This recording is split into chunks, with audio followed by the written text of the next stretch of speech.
Hello and welcome to this week's video as we continue the process of our glue laminated walls.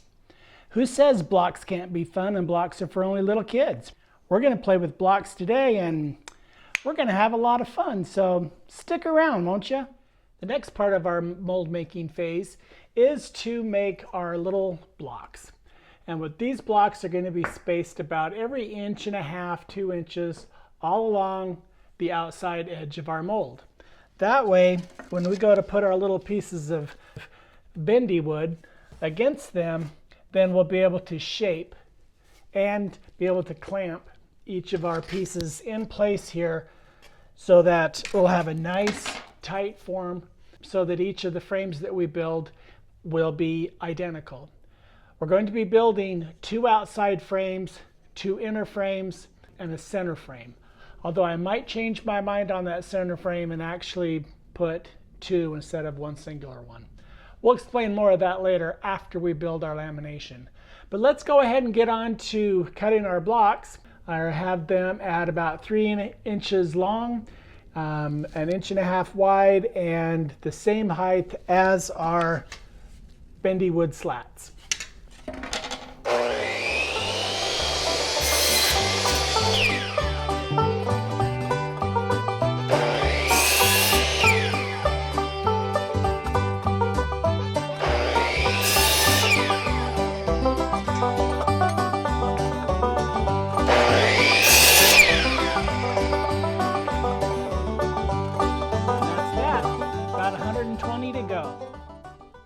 Now we're going to drill our 2 holes in our block, and we're going to make them the same size as the screw. We don't want them too big because then the block will flop around. We don't want them too small because the block will split. So we're going to do our 2 holes just about the same size as our screw threads. We're going to keep them about 1 inch away from the edge here and here, so just kind of here and there. We're not going to make them exact.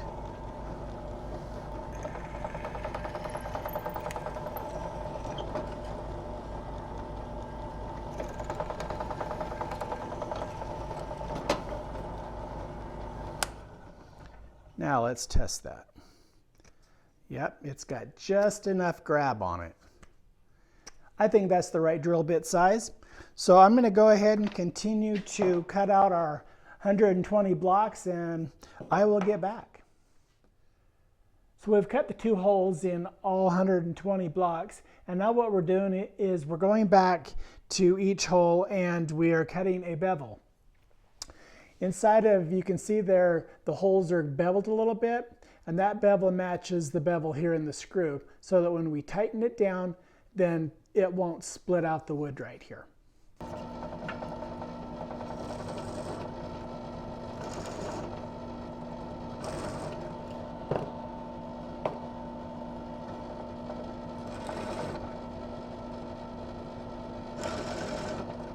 So in this part of the video, we have our pattern on our board. We are laying plastic over that, and I'll explain that in a minute. We have all of our little blocks cut.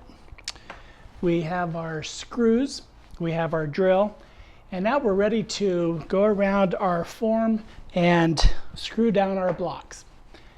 As we install our blocks, we need to make sure that we push them 1/4 inch in so that the frame is actually 1/4 inch smaller than what our outline says. And the reason for that is because we're going to be having a piece of 1/4 inch plywood along the top of our glue lam frame. So our aluminum will sit up on top of that. It'll all come a little more clear as we go. For now, let's go ahead and start screwing down our blocks.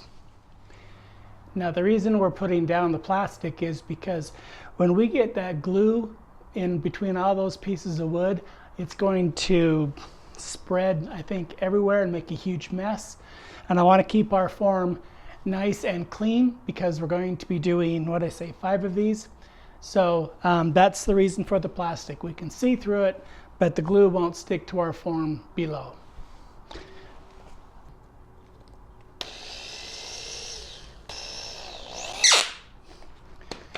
And we're only going to put 1 screw in until we get them all, and then we're going to put a piece of our strapping on there and adjust the block so that it lays flat.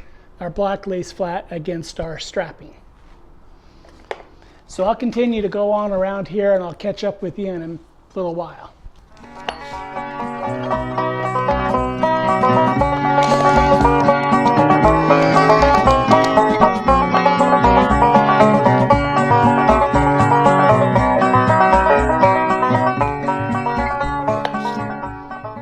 So as we were inserting our screws and our blocks around a curve, an idea came to me. Instead of trying to match each block upon the line, why don't we bring in our little, one of our slats and connect it to our block like so. And then we'll bring it in and we'll bend it to our form. That way the wood creates the arch automatically, and then we can just place our blocks up against it instead of having to measure and make sure each one of our blocks is pushed in 1/4 of an inch.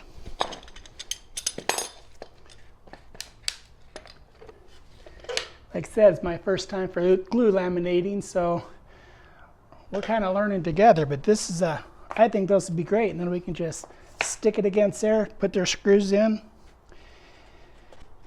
Adjust that one because it's a little out of kilter. Yeah, we're going to continue to do that.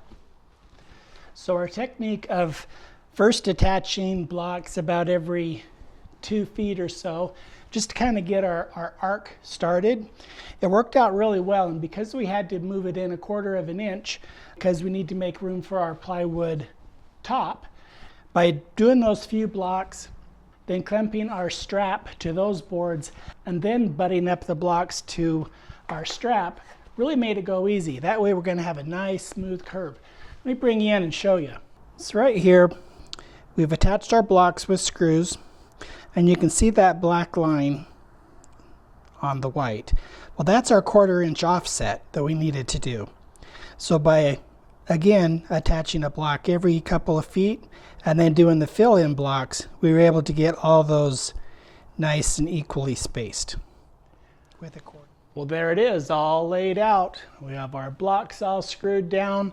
We have a little piece of our strapping that kind of goes around the entire circumference of our trailer. And we have come across a couple of little things that I'm not sure about. I don't know how to explain it, but basically because I'm putting a 1/4 inch between the glue lam frame and the aluminum, there comes a challenge down on the bottom where the aluminum doesn't go. So I have a 1/4 inch gap that I've got to figure out how exactly I'm going to make up that gap. It'll all come a little clearer as we continue to go.